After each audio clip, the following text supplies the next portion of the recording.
WhatsApp guys, এটা new video. তো যেখান থেকে আমার ভিডিওটি দেখছেন আশা করি আপনারা অনেক ভালো সুস্থ আছেন। আজকে আমার এক ভাই আমাকে অনেক মূল্যবান একটা কমেন্ট করেছেন। সে কমেন্ট করেছেন যে ভাই যারা জর্ডানে থাকেন তারা কি ছেলে মেয়ে উভয় একসাথে থাকেন কিনা।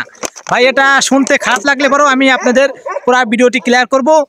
আপনারা ছেলে মেয়ে কি আপনি বোঝেন, যারা জর্ডানে থাকেন তারা কিন্তু সবগুলাই আপনার বয়সের যে একটা উত্তীর্ণ, মানে সবার কিন্তু একটা প্রাপ্ত বয়স্ক আছে, তাদের একখানে রাখা একটা সমস্যাই।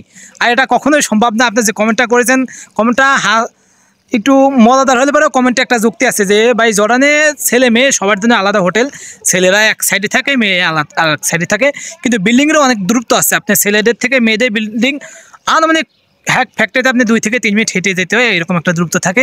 এবং ছেলেদের বিল্ডিংয়ের কাছে মেয়েরা এলাও নাই, মেয়েদের বিল্ডিংয়ের কাছে ছেলেদের এলাও করে না, এটাই।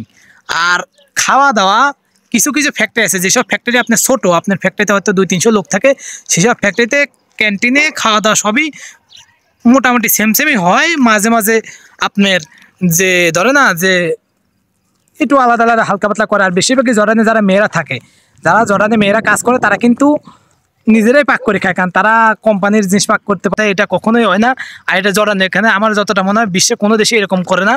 আপনার জর্ডানে যারা বড় ফ্যাক্টরি আছে, যেগুলো বড় ফ্যাক্টরি আছে, সেগুলো মেয়েদের খুব কঠোরভাবে এগুলো আপনারা পরিচালনা করে। যারা মেয়েদের ক্যান্টিনের কাছে ছেলেদের একবারে অ্যালাউ নেই। প্রতিটি গেটে, ছেলেদের গেটেও সিকিউরিটি থাকে এবং মেয়েদের গেটেও সিকিউরিটি থাকে।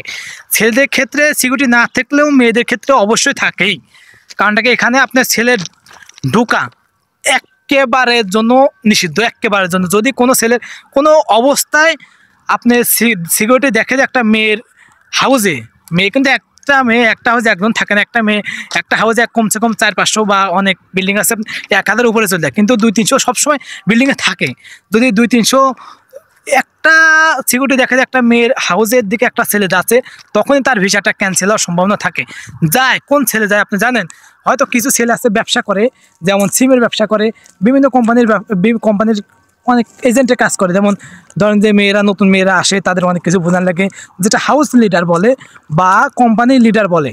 তারা একমাত্র সেই ছেলে ছাড়া অন্য কোনো ছেলে যেতে পারবে না। তাও সেই ছেলে একা যাবে না, সাথে কোম্পানির অনেক প্রশাসনের লোক থাকে, যা নতুন লোক থাকলে তাদের একটু হেল্প করে, এটাই। আর ছেলে মেয়ের অনেক বিল্ডিং আছে, আপনার খাওয়া দাওয়া সব কিছু আপনার আলাদা, A to Z আলাদা।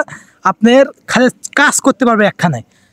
যে গার্মেন্টস যে এরকম বাংলাদেশে কাজ করে, জর্ডানে সেমভাবে কাজ করে, কিন্তু থাকা খাওয়া আপনার সব কিছু, গাড়ি সব কিছু, গাড়ি মাঝে মাঝে দেয় একখানে, কিন্তু সব কিছু আলাদা। তবে আপনারা যে মাইন্ডটা আপনার বলেন সেই মাইন্ডটা না, জর্ডানটা এতটা খারাপ না, এবং অতটাও আপনারা যতটা ভাবছেন এতটাও না। এখানে সব সময় সব কিছু ফ্রেন্ডলিশিপ হয়, কারণ নাকি প্রবাসে তারা থাকে, সবাই মিলেঝিলে সবাই থাকে এবং সবাই ভাই বোন, এবং সব সময় তারা সবাই একেবারে বিপদে করে, আপনার সহযোগিতা করে।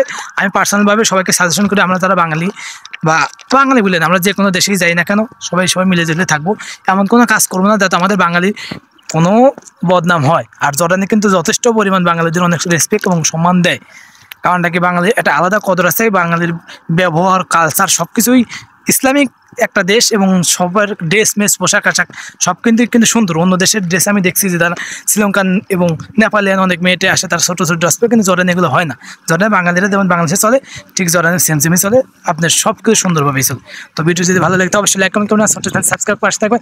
আর কে কোন রিলেটেড ভিডিও চান পরবর্তী নেক্সট কমেন্ট করে পাশে থাকবেন। ধন্যবাদ।